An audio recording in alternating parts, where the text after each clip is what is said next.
आपल्याला ज्या वेळेला खूप दुःख झालेले असतं, संकट आलेले असतं, त्रास झालेला असतात आणि आपल्याला असं वाटतं की कुणीतरी आपल्या जवळचं असावं आणि आपलं मन आपण तिथे मोकळं करावं आणि आपल्या मनातली गोष्ट आपण सांगावं आणि हुंदडा देऊन आपण रडावं. कारण रडल्याशिवाय आपलं दुःख अश्रूद्वारे आपलं दुःख काय होत असतं, मोकळं होत असतं. कारण अश्रू हे आहेत जे आपल्या मनातलं, आपल्या शरीरातलं दुःख बाहेर काढत असतात आणि आपलं मन हे फ्रेश करत असतात. त्यामुळे मग आपण इतर कोणांना बघा, इतर आपण कितीही आपल्या जवळचे असू द्या, त्यांना आपण जर दुःख सांगितलं तर काय करतात, जग आपलं रडून दुःख ऐकून घेतं आणि हसून त्याची चर्चा करत असतं आणि ते स्वार्थी असतात. आपल्याला जे एखादी कधी मदत केली तर ते वारंवार ते म्हणत राहतात आणि त्यांची मदत म्हणजे स्वार्थी भावनेची असते. पण ज्या वेळेला तुम्ही आपल्या कोणीतरी जवळचे आपल्या नातेवाईक हे स्वामी महाराजच आहे असं समजून ज्या वेळेला स्वामींच्या समोर तुम्ही रडसाल, त्यावेळेला तुम्हाला वाटेल की माझ्या एवढी जवळची व्यक्ती आहे आणि ती मला भेटलेली आहे. जगात एवढी जवळची व्यक्ती माझ्या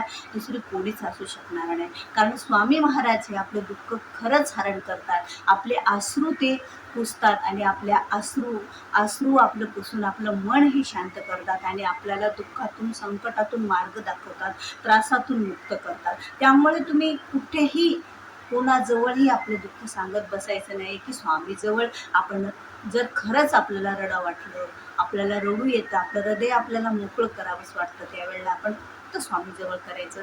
कारण त्रास देणारे आपल्या जवळचे असतात काही जण, तर आपण कुणालाही सांगू शकत नसतो किंवा आपल्या लांबचे पण असतात.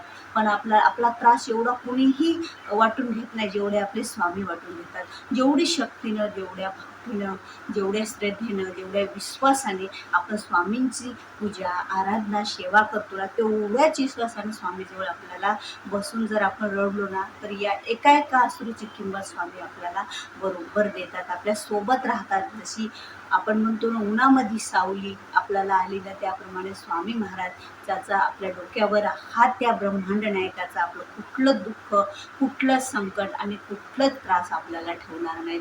समस्या कितीही मोठी असू द्या, त्याचं निवारण हे स्वामींच्या चरणाजवळ होत असतं. स्वामीजवळ बसा. असं नाही की आपण ज्या वेळेला पूजा करतो, आसन टाकलं, अगरबत्ती लावली, दिवा लावला आणि मग स्वामीजवळ रडत बसलो, असं काही नाही. ज्यावेळेला तुम्हाला दुःख झालं ना, त्यावेळेला जसं आपण एखादा आपल्या जवळचा नातेवाईक आपल्याला कळवून आपण त्यांना भेटतो आणि आपलं दुःख सांगतो, त्याचप्रमाणे तुम्ही स्वामींच्या जवळ जा. आपले नातेवाईक तुम्हाला भेटले असं करा, त्यांच्या चरणाशी आपलं डोकं ठेवा आणि हुंदडा देऊन आपलं हृदय मोकळं करा आणि सर्व काही तुम्ही स्वामींना सांगा. खरंच स्वामी कितीही मोठं संकट असू द्या, कितीही समस्या न सुटणाऱ्या असू द्या, स्वामी त्यातून आपल्याला मार्ग दाखवणार आणि आपलं मन शांत होतं बघा. आपल्याला एक अशी ऊर्जा मिळते की माझ्या पाठीशी कोणीतरी आहे. स्वामींचा शब्दच आहे की भू नको, मी तुझ्या पाठीशी आहे आणि ते शब्द त्यावेळेला स्वामी खरंच पाळतात. खूप सेवेकऱ्यांना, स्वतः मला पण अनुभव आलेला आहे की ज्या वेळेला मी फक्त हे 2 हात जोडले, स्वामींच्या चरणावर मी मस्तक ठेवलं आणि स्वामींना माझं दुःख सांगितलं, त्या स्वामींनी माझं दुःख हरण केलं. कारण या जगात करता करिता तुझे स्वामीनाथा माझ्या ठेवाता मी पणाची नशेची. आणि त्या ब्रह्मांड नायकाचा हात जर आपल्या डोक्यावर असेल तर कुठलं दुःख आणि कुठला त्रास आणि कुठलं संकट, ते सर्व काही आपलं निवारण करतात आणि आपल्याला सुखाचा मार्ग हा दाखवतात. सर्व मार्गातून आपल्याला मोकळे करतात.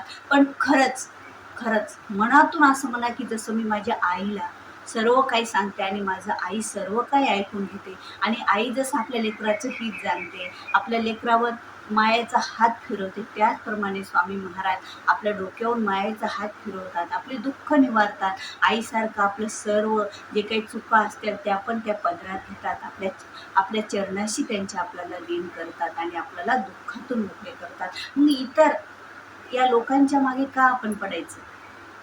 ज्या वेळेला आपल्याला दुःख झालेलं असतं ना, त्यावेळेला फक्त आपल्याला स्वामी नजरेसमोर दिसले पाहिजे आणि स्वामींच्या जवळ बसून आपण रडायचं आणि खरंच असं रडायचं की मला माझी आई भेटलेली आहे, माझी स्वामी आई आहे. आई जशी आपल्या लेकरांना सांभाळते तसं स्वामी तुम्हाला सांभाळतील आणि स्वामी आपल्याला सर्व दुःखातून मुक्त करतील. मग तो संकट, दुःख कोणतंही असू द्या, हा प्रपंच आहे, हा संसार आहे, हे कर्म आहे, यामध्ये आपल्याला दुःख हे येणारच झालं. कारण बघा, देवी देवतांनी सुद्धा जन्म घेतल्याच्या नंतर त्यांना कोणता प्रारब्ध चुकलेला नाही, त्यांना दुःख हे भोगावंच लागलेलं आहे. मग आपण दुःख भोगता भोगता जर ज्या वेळेला स्वामींना हाक मारली ना, तर ते दुःख आपलं खूप शीतल होत असतं, त्याची ऊर्जा कमी होत असते आणि आपल्याला एक चांगली दिशा आणि चांगला मार्ग मिळत असतो. आणि स्वामी हा आपलं दुःख हलकं करत असतात. स्वामी हे आपल्याला आपल्या हृदयाशी धरतात. आपल्या चरणावर मुंडकं ठेवलं ना त्यांच्या, आपण चरणावर जर आपलं डोकं आपण त्यांच्या ठेवलं ना, तर खरंच स्वामी आपल्याला हृदयाशी धरतात. पण एवढी श्रद्धा, एवढी भक्ती ठेवा की साक्षात स्वामी समोर मी रडत आहे. स्वामींना माझं गाऱ्हाणं मी आयुष्याचं, या दुःखाचं सांगत आहेत आणि ते स्वामी माझं ते निवारण करणारच आहे. बघा, तुम्हाला एवढं मन हलकं वाटेल, एवढी आपल्याला मनात शांती वाटेल आणि आपलं मन, आपलं हृदय असं मोकळं होईल की खरंच किती दिवसापासून मी काही दडपण करून ठेवलेलं होतं माझ्या हृदयामध्ये आणि ते आज मोकळं केलं. साक्षात माझ्या स्वामी आईजवळ मोकळं केलं आणि ही स्वामी आई मला सर्व काही, मला संकटांतून मुक्त करेन आणि मला हृदयाशी धरून माझं एक आई कसं लेकराला बोट धरून दिशा दाखवते, त्याप्रमाणे स्वामी आपल्याला बोट धरून आपला जो चांगला मार्ग आहे ते दाखवतील. ज्या लोकांनी आपल्याला त्रास दिलेला आहे त्या लोकांना तर ते शिक्षा करतीलच.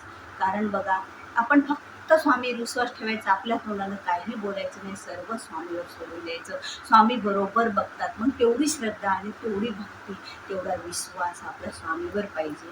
कारण स्वामी आई खरंच ज्या वेळेला आपण स्वामीजवळ रडतो, स्वामी आपल्याला जवळ घेतात ना, तो क्षण म्हणजे खूप खूप असा एवढा क्षण असतो की जगातला सर्वात आपल्याला असा आपण म्हणतो की हा एक क्षण माझ्यासाठी खूप अनमोल होता, तसा हा अनमोल क्षण असतो. तुम्ही कधी दुःख झालं तर स्वामीजवळ रडून बघा. जर रडला असेल तर तुम्हाला अनुभव आलेला असेल. रडून बघा, त्यांच्या चरणाशी डोकं ठेवून बघा. त्यावेळेला असं वाटतं की स्वामींनी मला हृदयाशी धरलेलं आहे, माझं दुःख त्यांनी हरण केलेलं आहे, या दुःखातून मला मार्ग दाखवलेला आहे, संकटाचं माझे निवारण केलेलं आहे. खरंच ज्यावेळेला माझी स्वामी आई माझ्या पाठीशी आहे ना, त्यावेळेला मला इतर कोणत्याही जगाशी काही संबंध नाही. कारण स्वामी जसा अर्जुनासोबत श्रीकृष्णासारखी होता, बाकी त्याला कुणाचीही गरज नव्हती, त्याचप्रमाणे आपल्यासोबत आपले स्वामी हे आपल्या आयुष्याची ज्या वेळेला सारखी राहतात ना, त्यावेळेला आपल्याला कुठलंच दुःख, कुठलंच संकट, कुठलाच आपल्याला जो आपल्यावर त्रास असेल तो राहत नाही. कारण एक ब्रह्मांड नायकाचा हात आपल्या डोक्यावर पडला आणि त्या ब्रह्मांड नायकाचा हात ज्यावेळेला आपल्या डोक्यावर पडतो त्यावेळेला आपल्या कानात आपोआप शब्द येतात, "धू नकोस, मी तुझ्या पाठीशी आहे." आणि हा शब्द स्वामी आपला पाळतात. फक्त स्वामीला आपल्याला शरण जायचं असतं, स्वामीला आपल्याला स्वामीच्या चरणी नतमस्तक व्हायचं असतं आणि सर्व काय आपल्याला स्वामीवर सोडवायचं असतं. त्यावेळेला स्वामी आपल्या सर्व चुका तर माफ करतात आणि आपल्या सर्व दुःखातून, संकटातून आपल्याला बाहेर काढतात. अशी माझी आपली स्वामी आई आहे, आपली स्वामी माऊली आहे. त्यामुळे आपल्याला कुठंही जाऊन रडायचं नाही. काही त्रास असू या जीवनाचा, आयुष्याचा, आपल्याला स्वामीच्या चरणाशीच आपलं डोकं ठेवून रडायचं आहे आणि त्यांना आपलंसं करून आपल्याला घ्यायचं आहे आणि स्वामी आपल्याला खरंच आपलंसं करत असतात. तर व्हिडिओ आवडल्यास व्हिडिओला लाईक करा, शेअर करा, नवीन असाल तर सबस्क्राईब करा. झालेली शिवश्री स्वामीचरणी अर्पण करूया आणि भेटूया पुन्हा अशाच नवीन एका माहितीपर व्हिडिओसोबत. तोपर्यंत श्री स्वामी समर्थ.